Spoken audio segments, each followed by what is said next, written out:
Bienvenidos, estimados teleparticipantes. Reciban nuestro cordial saludo desde la Unidad de Telesalud del Instituto Nacional de Salud del Niño, líder en pediatría. El día de hoy tengo el agrado de presentarles al doctor Mario Encinas Arana, médico pediatra con especialidad en nefrología pediátrica, magíster en salud pública con mención en gestión hospitalaria. Actualmente es el jefe del servicio de nefrología en nuestra institución. Él expondrá el tema: ¿cómo detectar enfermedad renal en niños? Queda con ustedes el doctor Mario Encinas. Escuchemos. Muchas gracias. En primer lugar, agradecer a la invitación, y siempre es un honor participar en estas actividades que organiza nuestra institución, el Instituto Nacional de Salud del Niño. El tema que voy a tratar es un tema bastante importante dentro de lo que significa el aspecto de detención de enfermedad renal, considerando que los escenarios básicamente son dos: un paciente que muestre evidencia de enfermedad renal o un paciente absolutamente asintomático. En ese contexto, la enfermedad renal podría catalogarse muchas veces como una enfermedad silente y muchas veces ya en forma avanzada, lo que simplemente nos lleva a tomar alguna acción de tratamiento, como sea terapia de reemplazo renal o programas de diálisis parcial. Voy a iniciar la presentación con la presentación de un caso clínico. Se trata de un paciente de 1 año 2 meses, ¿no?, que le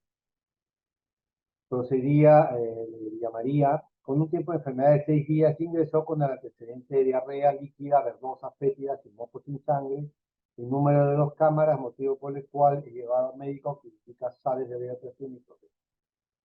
Se le solicita algunos exámenes, heces, hemoglobina, examen de orina. El paciente no retorna y 5 días antes del ingreso continúa con la diarrea, que aumentan asociándose al más vómito. Va a puesto de salud, le realizan algunos exámenes y acá la madre nota un dato importante: el paciente ya no misionó. Conforme pasan los días, ya 4 días antes del ingreso, las diarreas cambian, ya se vuelven bruscas, ¿no? La madre se para como betún, ¿no? Retorna al médico, detecta una anemia importante y se sigue con el dato de que la niña continuaba sin miccionar, motivo por el cual retorna a la posta médica, tramitan el CIS, lo reciben al hospital, lo hospitalizan, corrigen la anemia, que era lo suficientemente importante para necesitar de un paquete globular. Se asocian datos más evidentes de compromiso renal, edema, hipertensión, más deposiciones con moco y sangre, termina en la UCI, donde ya el número de días de anuria era de 6, va por emergencia, se complica con una convulsión, y el paciente finalmente ya traduce en enfermedad renal ya más evidente, con la necesidad de ir. ¿Cómo se presenta la enfermedad renal en los niños? Puede haber signos y síntomas clásicos, por supuesto, pero también podría no haber síntomas. A veces el paciente debuta con una convulsión y asumimos que es un paciente con una epilepsia y lo que tiene es una encefalopatía hipertensiva, y de repente termina siendo inicialmente visto por un neuropediatra, cuando lo que tiene es una hipertensión arterial que lo ha llevado a este tema de convulsión. Podemos tener un examen de orina alterado. Recuerde que el examen de orina lo llamamos incluso la biopsia líquida, refleja muchísima información del riñón. Hay que ver el pH, la densidad, los elementos anormales si es que se encontraran, y obviamente hacer un seguimiento y una valoración apropiada. El examen de orina da muchísima más información de lo que podemos imaginar. No todo es leucocitos, no todo es hematíes, hay mucha información que rescatar. Las infecciones del tracto urinario definitivamente es una alarma. Hay estudios que hablan que las infecciones urinarias pueden tener los primeros 6 meses de vida, más en niños, por el tema de aumento de testosterona al final del parto. Es decir, una serie de datos que hablan que después de los 6 meses ya es más frecuente en niños. Ver la infección urinaria, hacer el diagnóstico apropiado, individualizar el caso, tratar, seguir, ver la necesidad de estudio por imágenes, la recurrencia y el impacto de la infección frente a la probable cicatriz es parte del tenor de la valoración correcta de una infección urinaria en el niño. Las anormalidades congénitas que podrían detectarse prenatalmente, la importancia del control prenatal, la importancia de la detección y el seguimiento. Hay algunos problemas, por ejemplo, como la hidronefrosis, es decir, la dilatación de la vía urinaria, que efectivamente en la mayoría de casos se corrige cerca al año de edad. Sin embargo, hay algunas dilataciones lo suficientemente importantes que no van a tener este patrón de corrección y que definitivamente va a ir de la mano con la necesidad de, digamos, hacer todo un seguimiento lo más prudente posible y obviamente ver si realmente se resolvió el problema. Las gasometrías alteradas, la acidosis metabólica ligada muchas veces a patrones de alteración de crecimiento pondosatural, traducción de enfermedad glomerular, traducción de enfermedad tubular, pacientes que a veces hablan que tienen una orina espumosa y que podría ser indicador de proteínas en la orina frente a una enfermedad glomerular, o aquellos pacientes con poliurias o algún elemento anormal, ácido úrico, calcio, glucosa, que habla de una enfermedad tubular, glucosa, por ejemplo, en la enfermedad renal no diabética, ¿no? La glucosuria no diabética, que también es un indicador indirecto de problemas. La URI y la creatinina siguen siendo los marcadores importantes de daño de función renal y requieren siempre de un seguimiento y una valoración apropiada en el contexto del paciente. Un paciente deshidratado va a tener una creatinina alta, un paciente con algún problema de sangrado digestivo podría tener una urea alta. Es decir, hay que sistematizar adecuadamente y siempre buscar la relación urea-creatina. La hipertensión arterial en niños tiene una connotación también distinta a la del adulto, se ve de acuerdo a percentiles, de acuerdo a una relación talla-edad distinta en cada grupo etario. No es lo mismo la presión arterial de un lactante que de un niño pues, de 12 años, por ejemplo. El bajo peso al nacer condicionaría también la posibilidad de una hipertensión a futuro y la obesidad con una glomerulopatía asociada a la obesidad con un daño histológico ya bastante estudiado. En ese escenario,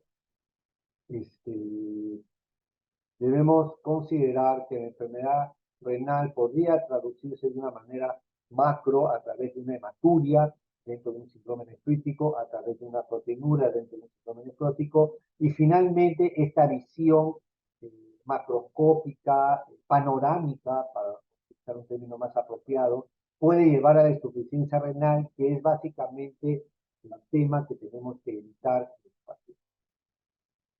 Es importante recordar que las malformaciones de la vía urinaria representan más del 50% de las causas de enfermedad renal crónica.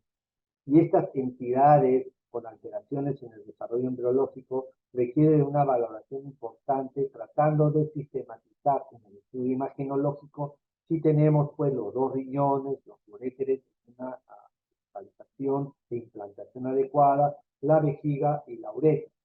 Entonces, estas malformaciones de la vía urinaria pueden tener toda una gama de manifestaciones, desde patrones fundamentalmente obstructivos o no obstructivos, buscando malformaciones tipo reflujo, que va asociado a infecciones urinarias a repetición, malformaciones del uréter como un megauréter, dilataciones que pueden ir de una ectasia hasta una hidronefrosis, alteraciones de la estructura renal propiamente dicha, llamadas displasias o enfermedades quísticas, que pueden ir como problemas independientes o problemas asociados a otros síndromes.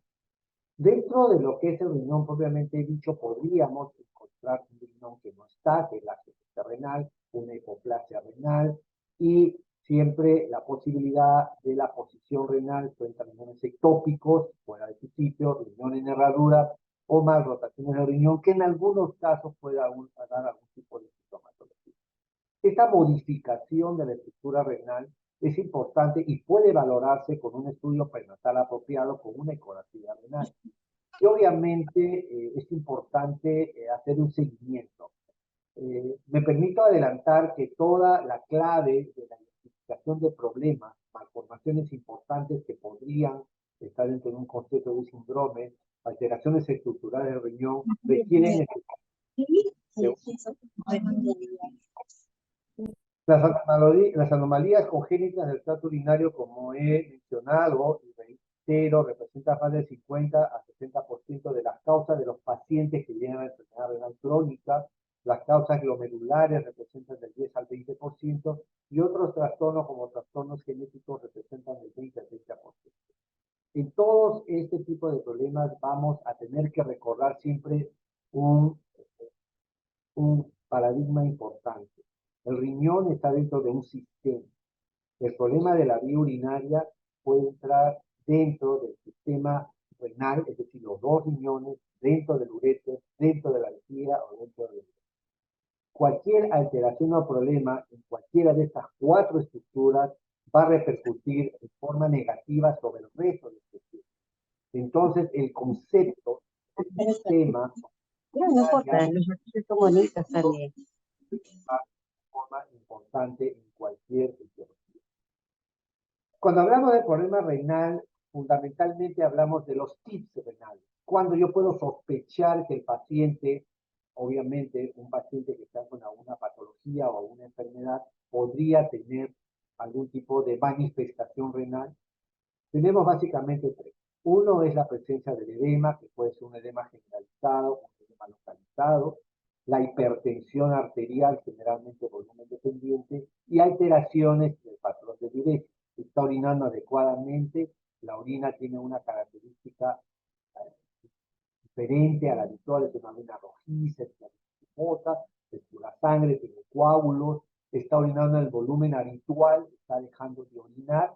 Por ejemplo, en el caso, ¿no? La madre ya va notando que conforme la enfermedad va avanzando, la niña va dejando de orinar y finalmente sumamos, dejó de orinar 2 días, 3 días, 6 días, como es el caso. Entonces, el comportamiento de la diuresis es importante en la valoración. En todo este seguimiento, uno de los principales problemas que tenemos que afrontar es cuando el riñón ya falla funcionalmente, lo que le llamamos injuria o enfermedad renal aguda. La injuria renal aguda, llamada antes insuficiencia renal aguda, era un tema básicamente de una enfermedad que debe tener usualmente menos riesgo. Cuando la enfermedad renal aguda se extiende hasta antes de los 3 meses, ya hablamos de enfermedad renal aguda, con un contexto de síntomas y signos y algunos hallazgos más evidentes. Y cuando pasa de los 3 meses, ya estamos hablando de enfermedad renal crónica, que es fundamentalmente la falla renal aguda, es una alteración en la regulación de agua y electrolitos con la retención de urea y gelatina. Recordar que el niño es fisiológicamente inmaduro y por lo tanto es un insuficiente renal fisiológico. El niño nace solamente con 13 a 15 mililitros por minuto, que equivaldría a 13 a 15% de la función renal, y es lo normal. Y conforme el niño va creciendo en edad, la función renal se va regulando entre el año y los 2 años. Acá vemos que recién al año la capacidad funcional renal es 51 mililitros por minuto, para actualmente 54, y recién al año llega a 115 mililitros.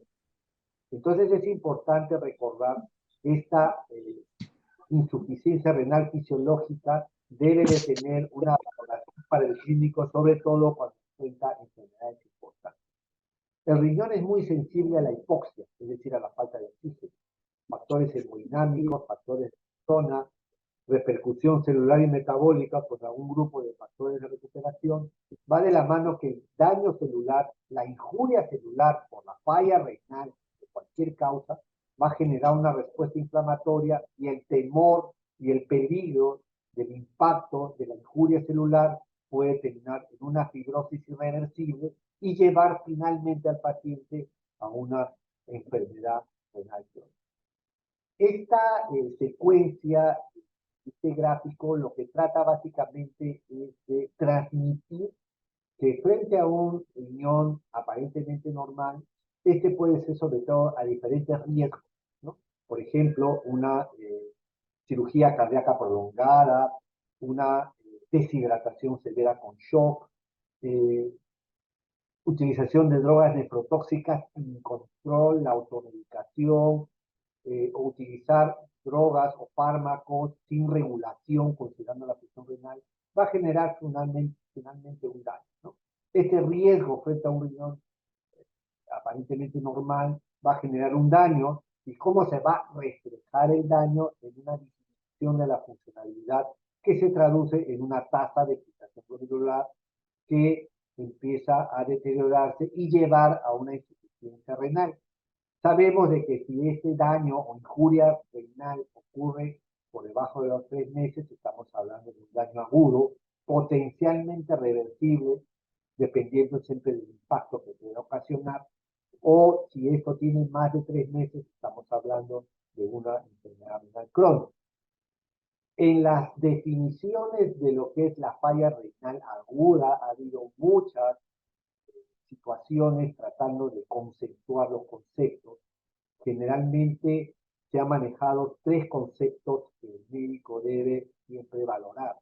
Es decir, la creatinina como marcador más fino y más claro, ¿no? La extrapolación de la creatinina a la depuración de creatinina y el comportamiento de la diuresis. Estos 3 factores van a unirse para poder establecer si estamos en riesgo, injuria, falla, pérdida de la función renal o estamos llevando a una falla renal avanzada, lo que antes se llamaba terminal. Entonces, en riesgo, por ejemplo, la tasa de filtración glomerular está afectada a más del 25% y la diuresis es 0.5 mililitros por hora por 8 horas. Si esto aumenta al 50%, digamos, de una injuria, hay más tiempo de disminución de la diuresis. Ya cuando el daño es más del 75% o ya hay una anuria en 12 horas o una diuresis de 0.3 en 24 horas, ya estamos hablando de un daño más intenso. Carigo en el año 2013 trató de estratificar a la creatinina como el daño de mejor valoración de un impacto renal y estableció que si la creatinina se aumenta, la cantidad aparentemente tan mínima de 0.3 48 horas, ya estamos hablando de la posibilidad de un impacto contra el riñón importante y que requiere probablemente de una terapia de sustitución aunado a una valoración de un volumen de orina menor de 0.5 mililitros por kilo hora especial. Esta es una fórmula que utilizamos en pediatría, que es la fórmula de Schwartz, que es una constante K por la talla de la creatinina, valorando esta constante de acuerdo a la edad, 0.33 3 términos, 0.45 a términos del año, 0.55 hasta el año a los 12 años, y 0.57 para la adolescente mujer y 0.7 para el varón. Y esta K, por ejemplo, va de 0.413, que le llaman el Schwartz modificado para los crónicos a cualquier edad. La intención fundamentalmente es recordar de que la medición de la filtración glomerular en niños a través de la fórmula de Schwartz es un indicador bastante sensible para ver la capacidad funcional del niño. Cuando el riñón tiene una falla renal, debemos abordarlo a través de los siguientes conceptos. Es una falla prerrenal, por ejemplo, un deshidratado severo. Es una falla renal establecida por una isquemia renal, por ejemplo, como señalado, una cirugía cardíaca prolongada, o tiene alguna malformación de la vía urinaria que llamamos la postrenal, siempre valorando si el paciente orina. Y la otra manera de abordarlo es ver si el riñón es directamente culpable de este problema o el daño está ocasionado en forma sistémica por otras causas como el lupus, el sepsis o la utilización de drogas neurotóxicas que secundariamente el patrón de diuresis, el comportamiento del edema, sistema anastarca, la respiración acidotica, componente del sensorio, convulsiones que pueden ser por hiponatremia, hipocalcemia o por encefalopatía hipertensiva, como en algunos casos se ha presentado, hipertensión, edema agudo de pulmón. Es decir, el escenario del paciente se va a complicar dependiendo de cómo se va a manifestar. Tenemos 2 imágenes claras, un niño deshidratado, definitivamente se empieza con una ida renal, probablemente con shock, que requiere un manejo apropiado y rápido. Y vemos en el otro lado, en el lado derecho, vemos a un niño evidentemente hematoso, ¿no? Que vino transferido por una enfermedad llamada síndrome hemolítico y lo preparamos para esto. Esta es una valva de uretra posterior, es una estrechez de la uretra, que definitivamente va a condicionar una falla renal por una malformación de la uretra.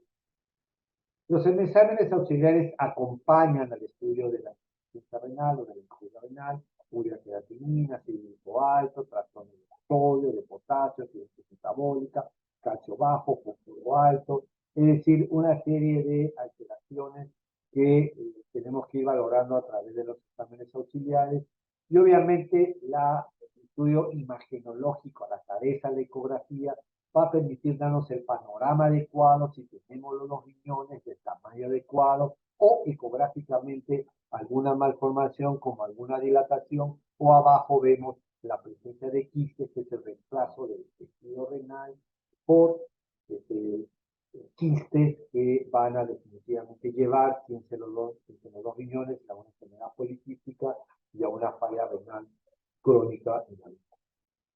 Esta es una imagen, una radiografía de tórax. Siempre valoramos la radiografía de tórax para ver si hay congestión pulmonar o hay edema agudo de pulmón. Y básicamente parte de la estrategia terapéutica es la prevención.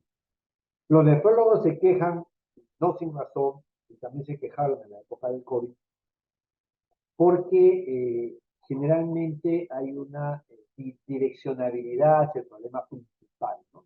Si el paciente tiene un cuadro respiratorio, como con el COVID, evidentemente importante, es el cuadro respiratorio lo que va a determinar la necesidad de ventilación mecánica, la necesidad de ventilación sanitario, la necesidad de determinar si es una neumonía bacteriana, etc. Pero a veces en esa valoración por el problema principal, generalmente el problema respiratorio, no que me con el psicólogo, sino que es el problema que generalmente predomina mucho, y la necesidad de ventilación mecánica, obviamente, hace que en algún momento no se tome en cuenta la presencia o la posibilidad de un daño renal. En ese sentido, tenemos que ver si el riñón está teniendo algún tipo de problema. Uno de los problemas importantes que siempre remarcamos es el problema de los fármacos, ¿no? Antibióticos o cualquier droga puede tener un mecanismo de daño renal conocido, ¿no? Los aminoglucósidos que van a necesitar, por ejemplo, la vancomicina, que da una necesidad especial, las quinolonas, que también dan una necesidad especial, ¿no? O algunas drogas como la ciclopurina, que son medicamentos inmunosupresores que pueden llevar a una necesidad incluso crónica, o los mismos AINES, ¿no? Que pueden llevar a una nefritis o una nefritis intersticial aguda. Es decir, todos los fármacos, potencialmente, algunos más que otros, pueden dar algún tipo de problema. Y en el manejo de la regulación de los fármacos hay que calcular la tasa de filtración glomerular y cuando está por debajo del 50% requiere de una regulación. La regulación de los antibióticos o de los fármacos nefrotóxicos, que hemos escuchado este término, no es solamente bajar la dosis. Hay situaciones donde tenemos a veces que espaciar el medicamento, es el intervalo, y esa es la forma de corrección. Entonces, cada fármaco tiene una manera de corregirse y cada fármaco tiene una forma de actuar y de interactuar. Es decir, también debemos recordar que a veces las drogas pueden potenciar el efecto nefrotóxico porque necesito manejarlo de esa forma.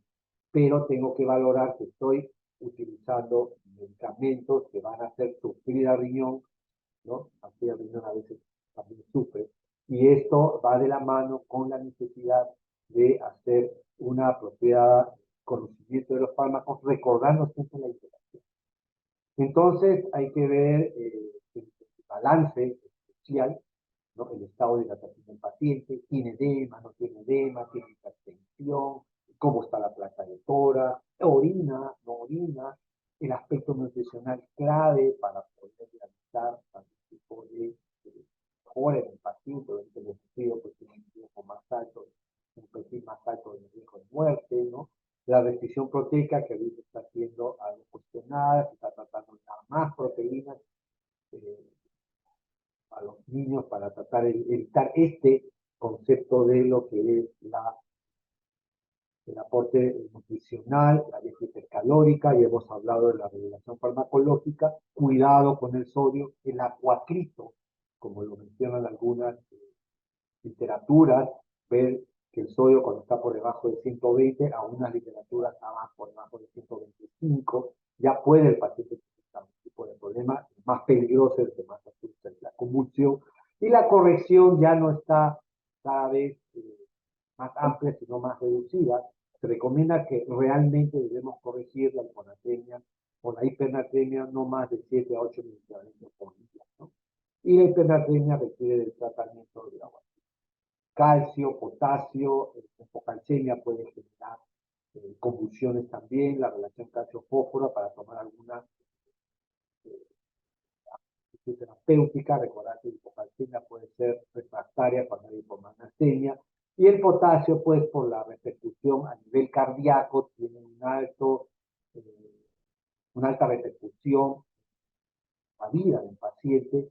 Por lo tanto, el gluconato de calcio sirve como la droga de elección para estabilizar membranas, recordando que la hipercalemia debe valorar fundamentalmente la necesidad de ver cómo está el AGA, cómo está la diuresis, ¿no? Es importante que el potasio se elimina por la orina, y obviamente que si está anúrico, pues el riesgo de hipercalemia de repercusión EKG es mucho más alto, ¿no?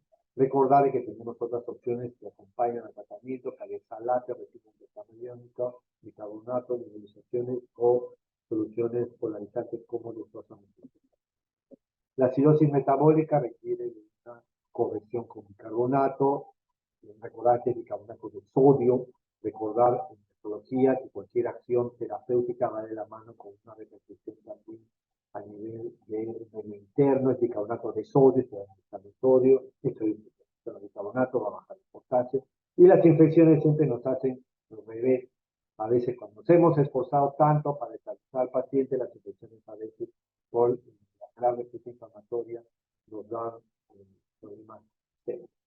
Debemos de avisar cuando la sobrecarga hídrica es más del 15%, cuando el paciente no responde a diuréticos, cuando requiere procedimientos respiratorios mayores, recordar la nutrición, manejo de volúmenes o alteraciones metabólicas importantes. La diálisis peritoneal es una alternativa importante, utiliza el peritoneo para poder reemplazar esta falla de la función renal. Es importante recordar que es más fisiológico. En los pacientes agudos se utiliza una estrategia de la infusión de un líquido al abdomen del paciente, pero ahora con la automatizada es mucho más fácil regular esto. Y en el caso de los pacientes crónicos, los familiares aprenden a manejar la diálisis peritoneal en casa, y realmente es una ventaja porque en cualquier parte del Perú los pacientes se están realizando procesos de esterilidad. La hemodiálisis es una terapia que sí requiere de un acceso, el acceso es un catéter de venoso central, ¿no? Que requiere de una logística, tiene que hacerse una unidad de hemodiálisis, personal entrenado, y va a utilizar el filtro o dializador para poder realizar la depuración de todas las sustancias tóxicas, y también va a generar un ultrafiltrado en el caso que requiera retirarse el especialidad.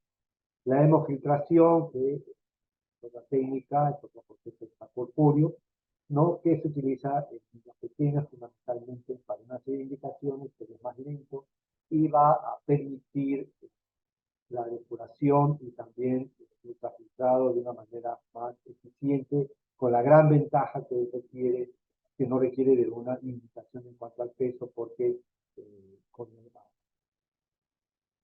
los insumos apropiados puede realizarse incluso en bastantes.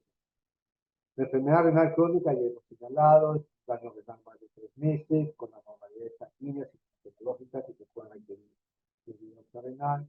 La enfermedad renal crónica tiene 5 estadios. Empieza con una alteración de la depuración por debajo de 90 mililitros por minuto, y hablamos cuando está por debajo de 15 que el paciente ya requiere de una terapia de reemplazo renal, asociada obviamente a la repercusión o impacto dentro de lo que es la presencia de proteinuro microbiano. Simplemente para ver las causas, ya sabemos que las neopatías congénitas, las malformaciones dependientes de la célula, son las causas más frecuentes, y también algunas neopatías adquiridas genéticas ocupan un lugar importante, y queremos valorar constantemente a los pacientes. y obviamente la crónica. La anemia es un acompañante que va aumentando conforme el paciente aumenta el estadio, llegando hasta el 93.3% promedio en los estadios 4 y 5. Es fundamentalmente por deficiencia de eritropoyetina, pero hay que valorar también la deficiencia de hierro y los procesos inflamatorios crónicos, o algunos aspectos como deficiencia de vitamina B12, carnitina, protección de médula ósea, o remoción incrementada de glóbulos rojos con enfermedad renal primaria, como por ejemplo el síndrome de Meniere. El metabolismo mineral óseo se altera a normalidades importantes, esqueléticas, con fracturas patológicas, todo de la mano con hiperparatiroidismo secundario y alteraciones en el metabolismo de fósforo, parte de la enfermedad renal crónica, que va de la mano también con alteraciones de crecimiento por menor ingesta calórica y la acidosis metabólica que acompaña lamentablemente a esto. La enfermedad renal crónica tiene repercusiones también en el desarrollo cognitivo del paciente. Se habla de incluso de disminución del perímetro cefálico que viene por debajo de 5 años, y este cortejo neurológico va a reflejarse bajo el rendimiento escolar y alguna sintomatología evidente de problemas. La proteinuria es un marcador importante, la proteinuria refleja la actividad medular. La proteinuria puede detectarse de una manera, en algunos casos con la orina, el examen de orina, y en otros casos con alguna característica física como la orina espumosa. No significa que todo orina espumosa es proteinuria, pero en algunos casos es un signo de alarma que debemos valorarlo con la apropiada. Siguiendo con los otros aspectos, la hematuria siempre va a ser una situación de preocupación. Una madre o un padre que vea que su niño orina sangre va a generar una preocupación importante. Debemos valorar si ha habido un traumatismo, si ha tenido disciplinaria o de cálculos, y obviamente acompañar de estudios imaginológicos como ecografía, tomografía, buscando también en los estudios de exámenes auxiliares la función renal y la presencia de algún elemento anormal en la orina. Si la hematuria es microscópica, generalmente se detecta casualmente, nosotros pues llamamos, como saben, hallazgo, ¿no? Y hay que buscar realmente si esto se repite. Recuerden que la mayoría de los niños pueden tener 2 a 6% de hematuria en un examen aislado, y esto desaparece tremendamente en 6 meses de 0.2 a 0.3%. Hay que buscar la historia de hematuria familiar, hay que buscar su historia de cálculos, hay que ver, hay hematuria por el ejercicio, hemos tenido hematuria por ejercicio intenso, futbolistas que han hecho hematuria por ejercicio intenso, no como deporte, por ejercicio intenso puede haber hematuria también. En deportes, también hemos visto en gimnasia, hemos visto en pesas, ¿no? En deportes intensos puede haber una hematuria transitoria. La hipertensión arterial es otra de las enfermedades que como muchas debiéramos prevenir. Y recordar, acá hay un cuadro de la clasificación de la enfermedad hipertensiva, ¿no? Distinta a lo que se en los adultos de los mayores de 16 años, los niños menores de 16 años, se actualiza o se verifica de acuerdo a percentiles, ¿no? Hay que recordar que hay una evidencia hipertensiva, que es la evidencia sintomática de la presión arterial. Ya hemos dado un ejemplo que es la convulsión, por ejemplo, con evidencia de síntomas, a diferencia de la urgencia, que hay elevación aguda y grave, pero el paciente está asintomático, ¿no? Entonces, ambas situaciones requieren de tratamiento médico y requieren de una valoración apropiada de la hipertensión arterial. Estos síntomas graves pueden llevar a encefalopatía, ¿no? O una insuficiencia cardíaca, o una lesión renal, o una lesión renal, que es importante tener en cuenta a la hora de ver a los pacientes. Es muy importante también que la presión arterial sea valorada con el mango adecuado, ¿no? Que debe cubrir los 2/3 del brazo, y también recordar que esta hipertensión debe de requerir por lo menos 3 tomas. Hay también la hipertensión de bata blanca, la hipertensión en casa. Entonces hay que jugar con el término de hipertensión siempre para ver si realmente lo tienen. Y lo ideal, pues, que sí ocurre en adultos, pues el mapa. En niños a veces es un poco más difícil tener esta valoración del mapa, pero es importante hacer un seguimiento importante, buscando obviamente la repercusión, por ejemplo, en el fondo de ojo, o una retinopatía hipertensiva, o en el caso de un electrocardiograma para ver hipertrofia del ventrículo izquierdo, o si hubiera, por ejemplo, en el caso de riñón, proteína, ¿no? Este es un gráfico bastante importante para tratar de ver que la presión arterial puede valorarse de diferentes formas, ¿no? La hipertensión enmascarada, la de bata blanca, que es solamente en el consultorio, eh, la discordancia que hay enmascarada, que es normotensión en el consultorio, pero en casa sí toma la presión aparentemente alta, y es importante considerar, porque la presión arterial elevada va a llevar a un impacto en órganos blancos importante, ¿no? Entonces, no debe pasarse por alto. La Academia Americana de Pediatría recomienda la hipertensión arterial en todos los pacientes por encima de los 3 años y en aquellos con riesgos por debajo de los 3 años. Y debiera ser un mensaje importante, que el pediatra tome la presión a sus pacientes. Ahora también la modernidad nos lleva a la calculadora de China. Ahí está cómo entrar a la página. Y esto nos permite calcular cuál es la presión que podría tener al paciente de acuerdo a los datos que uno podría introducir en esa forma.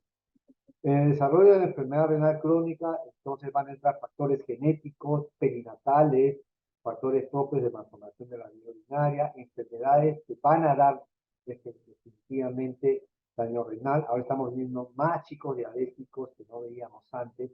En nuestra unidad no tenemos ningún niño diabético con enfermedad renal crónica, pero tuvimos un paciente que tuvo una complicación de la diabetes y estuvo muy mal, estaba muy grave, falleció. Entonces hay que tener en cuenta de que hay que valorar todos los factores de riesgo futuro, diabetes, hipertensión, dislipidemia, obesidad, cáncer, que puede llevar a un daño, y la obesidad, que es una pandemia, también debe considerarse como un factor de riesgo que debemos considerar porque van a desarrollar a futuro una glomerulosclerosis focal y segmentaria variante familiar por esta excesiva ganancia de peso y la resistencia a la insulina, la inflamación y la hiperactividad del sistema renal, angiotensina y el sistema simpático. La enfermedad renal se puede manifestar de diferentes formas, dentro de un grupo de enfermedades como esta púrpura, escrito con un hiperinsulinismo primario, malformaciones como mielomeningocele que van a llevar a vejiga neurogénica y a la larga enfermedad crónica, pacientes con una vejiga disfuncional, la orina espumosa que les he mencionado, pañales con hematuria que a veces nos hacen alertar y a veces no es nada más que una desodorante úrico, malformaciones, cicatriz renal, colitis repetida, reflujo vesicolateral, también tenemos acá una vejiga neurogénica, una glomerulidad, o un ureterocele gigante como esta paciente que hacía incluso repetición que finalmente fue resuelto de forma quirúrgica. Bueno, quiero reiterar mi agradecimiento por la invitación y decir dos cosas finales. La enfermedad renal crónica puede ser muy florida, la aguda también, o puede ser absolutamente florida. Es ya tarea del médico, del pediatra, ir a través de un simple examen de orina, medición de la presión arterial, en algún control de la urea para poder delimitar la posibilidad, y obviamente el control prenatal, la posibilidad de un daño renal a futuro, a veces ya insalvable. Gracias por su atención y gracias por la invitación. Doctor Encinas, muchísimas gracias a usted. Le voy a transmitir una pregunta que nos han hecho llegar. ¿Es el edema de miembros inferiores el signo más clásico para pensar en una enfermedad renal en niños? El edema en miembros inferiores puede ser un indicador, pero doctor en medicina no es absoluto. Hay que valorar si es un edema blando duro, si es bilateral o no, podría ser un edema, pero sí es un indicador de acercamiento diagnóstico. Es decir, si yo detecto un niño con un edema blando, por ejemplo, que podría ser un nefrótico, un edema duro que podría ser un crítico, un edema mayor semiología de dureza como es un edema, entonces yo debiera hacer por lo menos un examen de orina y es una fuerte sospecha. El médico se basa siempre en indicadores de sospecha y lo que va a establecer son indicadores que van a asumir condicionar algún tipo de hallazgo concomitante que puede llevarlo a un diagnóstico. Es un indicador de sospecha, pero no es. Es una sospecha. Bien, doctor. Nos preguntan, ¿en quién se presenta con mayor frecuencia la enfermedad renal? ¿En niños o en niñas? La estadística habla de una proporción en niños casi similar. En algunas enfermedades renales hay cierta predominancia, por ejemplo, en la infección urinaria. Los primeros 6 meses de vida, la infección urinaria es más frecuente en varones y como he mencionado, los últimos estudios hablan de que es porque al final de la etapa de desarrollo hay una provisión de aldosterona más alta al varón, lo que habla de la posibilidad de la predisposición androgénica en los primeros 6 meses de vida. Han hecho estudios en ratones y han demostrado eso. Y después de los 6 meses de vida ya es más frecuente en niños, ¿no? Entonces hay una, digamos, relación más dependiendo de ciertas condiciones epidemiológicas, pero hablando en general de las enfermedades renales de pediatría, la proporción es casi. Bien, doctor. Por el chat nos hacen una pregunta. Dice, buenos días, doctor. ¿Es hereditaria la enfermedad renal crónica? ¿Es hereditaria? La enfermedad renal crónica tiene una causa, ¿no? Entonces, la etiología, que es el término médico exacto de la enfermedad renal, puede en algunos casos condicionar en la descendencia, la herencia, por ejemplo, la enfermedad de Alzheimer, ¿no? O que van a terminar definitivamente los niños con alguna enfermedad renal crónica a futuro y van a necesitar de trasplantes, igualito a la enfermedad policística renal. Hay algunas enfermedades hereditarias que van a condicionar después enfermedad renal crónica, pero no es dependiendo de la causa, pero no es de que la enfermedad renal crónica se herede como tal, no es la causa que le lleva a la enfermedad renal crónica, sí puede ser hereditaria. En ese escenario se puede considerar la respuesta. Bien, doctor, ya no tenemos más preguntas. Muchísimas gracias por su valiosa e interesante exposición en bien del personal de salud y por ende de los niños del país. Felicitaciones por su excelente ponencia. ¿Alguna recomendación muy especial que tenga? Yo invocaría a los pediatras y quizás a los familiares que las consultas médicas siempre se haga una toma de presión arterial, ¿no? Debiéramos socializar 2 tipos de pruebas, ¿no? Un examen de orina, ¿no? Que se puede recomendar en la vida escolar. Hacer el control prenatal siempre para detectar alguna malformación. Si se detecta algún problema, hacerle seguimiento. No esperar 1 año, 6 meses, o que el niño esté grande, cuando ya le han detectado prenatal de forma prenatal algún problema.